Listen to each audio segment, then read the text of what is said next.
Buenas noches y bienvenidos a este segmento de entrevistas de a las 8:45. En esta primera entrevista vamos a conversar acerca del tema de la ley de femicidio, los resultados que ha tenido hasta ahora. Y para eso vamos a compartir hoy primero con Claudia Mendoza Riaza, quien nos acompaña hoy haciendo las entrevistas. Hola, Quique, buenas noches. Buenas noches, Claudia.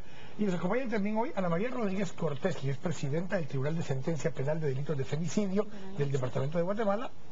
Y Emilia Méndez de Blanco, también jueza del Juzgado de Instancia Penal de Delitos de Femicidio, también del Departamento de Guatemala. Buenas noches a las dos. Bienvenidas. Y vamos a iniciar las preguntas de hoy por la noche con Claudia. Muchas gracias, Enrique. Gracias, Miriam, y muchas gracias, Ana María, por estar acá. Recientemente estuve en la presentación del informe de los resultados que tenemos de la aplicación de la ley de feminicidio. Y hablan ustedes de un número, un total de sentencias ya dictadas. ¿Este número es? Así es, hemos dictado más de 200 sentencias. Son 200 sentencias, pero quisiéramos conocer un poco de los casos que ustedes han conocido, de esas sentencias dictadas. Si pueden hacer un breve resumen. Sé que es complejo resumir toda una historia, pero cuéntanos por lo menos 3 casos que se han conocido brevemente para que tengamos una idea de cuáles son las situaciones que se están llevando hasta los juzgados para que sean juzgados bajo esta ley.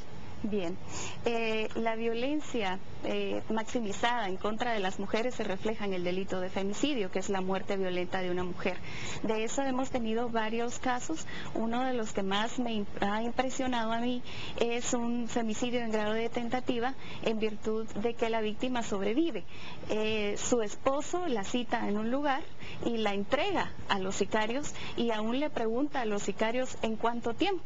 Ellos le contestan que en 1 hora y se la llevan a un callejón, la insultan, la golpean, la acuchillan, la dejan por muerta, sin contar pues que ella logra sobrevivir y contar la historia de que es su esposo quien contrata a los sicarios para darle muerte. Es uno de los casos más relevantes del tribunal. Hemos tenido otra donde él, igual la pareja sentimental, ella le mantenía económicamente y cuando ella se da cuenta que es usada económicamente, pues él llega a la oficina donde ella está, le dispara y la deja también por muerta, ¿verdad? Con la suerte de que también sobrevive para contar su historia. Lo triste es que también hay muchas que no sobreviven para contar su historia, ¿verdad? Y esos casos pues todavía deben ser investigados. Y me llama la atención un poco, y es un tema que hemos hablado antes ya con Claudia sobre este tema, y es que los 2 ejemplos que nos ponen es una pareja, es la pareja sentimental, sino la que físicamente lo hace. En uno de los casos no es físicamente la pareja, sí hay una relación muchas veces directa entre el victimario y la víctima en estos casos. Así es. Yo me animaría a decir que el 90% de los casos que conocemos hay una relación, sea en el ámbito privado, ¿verdad? En esas relaciones interpersonales de confianza, de noviazgo, conyugales o de pareja, es donde se dan los casos de violencia. Miriam, ¿qué nos está revelando esto? Cerca del 90% sabemos que es un número hipotético, pero por la experiencia que ustedes tienen, que todos los casos están ahí frente a sus escritorios día tras día, ¿qué nos revela que el 90% de casos en los cuales las mujeres son víctimas de abuso, de violencia, el agresor o la persona que las hace víctimas sea necesariamente alguien que tiene un vínculo afectivo y sentimental con ellas? ¿Qué significa esto? La necesidad del hombre, digo yo, de mantener el control, el dominio, porque de normal se da por eso. Incluso en un caso me decía él, ella narró cómo él la agredió y él me dijo, bueno, sí, licenciada, yo le quiero decir algo, no es como ella dice que le pegué, sí le di unos cuentazos, pero no como ella dice, pero es que no me quiso obedecer, ¿verdad? Y otro me dijo, mire, es que ¿desde cuándo acá el Estado me va a decir a mí que yo no puedo corregir a mi pareja?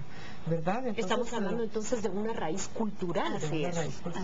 Incluso las mujeres piensan que es normal, y creo que la ley transmite esto, ¿verdad?, a la sociedad. Decirle que la violencia contra la mujer no es un aspecto normal, es inaceptable. Hay una duda todavía que persiste en el ambiente, y es simplemente se considera un femicidio el hecho de que sea una mujer la víctima, o tiene que tener ciertas condiciones o características especiales del delito para que sea considerado femicidio. Sí, la ley tiene ciertas condiciones que se deben cumplir, no todas, pero al menos algunas, para considerar que el delito es femicidio. Y le preguntaba esto porque no es exclusivamente el hecho de que como es mujer y fue la víctima, automáticamente es femicidio. Esas condiciones y características tienen una connotación particular de que por el hecho de ser mujer fue víctima de ese tipo de ataque. Hemos dictado en el tribunal una sentencia bastante interesante en ese sentido, puesto que hay 2 víctimas mujeres y una víctima varón.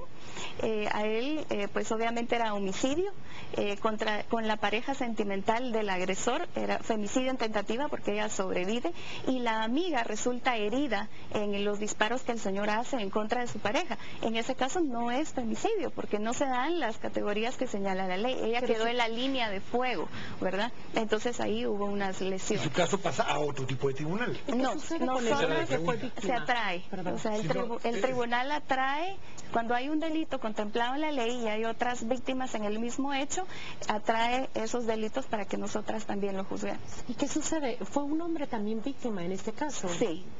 Y también fue juzgado el agresor por la conexión judicial por homicidio en contra por la muerte del señor.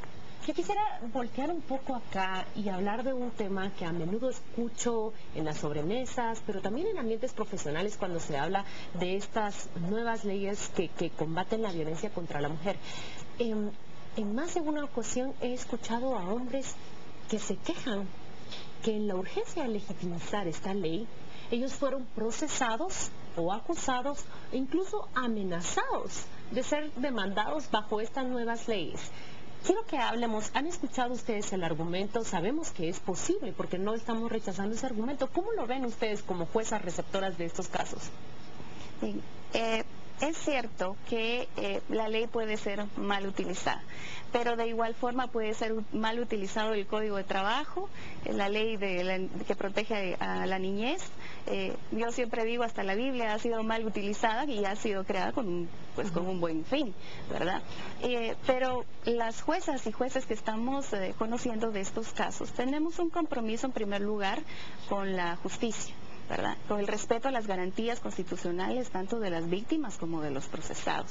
Lo que nosotras detectamos en este caso de las personas que se quejan es un gran desconocimiento en el fenómeno de la violencia contra la mujer, un desconocimiento de la teoría de género y de las convenciones como Belén do Pará y CEDAW que dan fundamento a la ley contra el femicidio y otras formas de violencia contra la mujer. La ley es producto de un compromiso del Estado de Guatemala por respetar y reconocer los derechos de sus ciudadanas.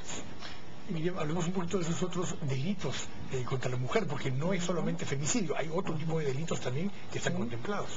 Violencia contra la mujer en sus manifestaciones física, sexual, económica, y un tipo penal especial que es el de violencia económica, que lo que más han denunciado es la violencia física porque es la que más es obvia, ¿verdad? Sin embargo, normalmente la física va unida a la psicológica.